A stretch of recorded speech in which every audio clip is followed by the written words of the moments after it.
भारतीय जनता पार्टीचे कॅबिनेट मंत्री नितेश राणे हे गुरुवारी सोलापूर दौऱ्यावर आले असता त्यांना शिवसेनेच्या 3 पदाधिकाऱ्यांनी विमानतळासमोर त्यांच्या ताफ्याला कोंबड्याचे पोस्टर दाखवून त्यांच्याविरुद्ध घोषणाबाजी करत अपशब्द वापरले होते। दरम्यान उद्धव बाळासाहेब ठाकरे पक्षाचे 3 पदाधिकाऱ्यांवर मंत्री नितेश राणे प्रकरणी विजापूर नाका पोलीस ठाण्यात भाजप शहर उपाध्यक्ष जय साळुंखे यांनी गुन्हा दाखल केला आहे। जय श्रीराम। मी जय साळुंखे, भाजप उपाध्यक्ष।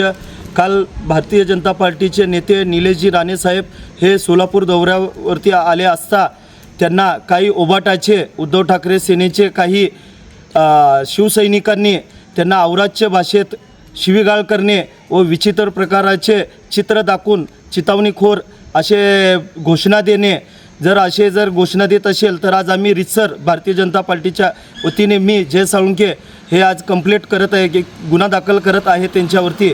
ह्याच्यापुढे जर उद्धव ठाकरे सेनेने असे जर आमच्या नेत्यांना चितावणीखोर किंवा अशा आडवीचे केले असेल, ईट का जवाब पत्थर से द्यायची तयारी भारतीय जनता पार्टीच्या कार्यकर्त्याची बी आहे।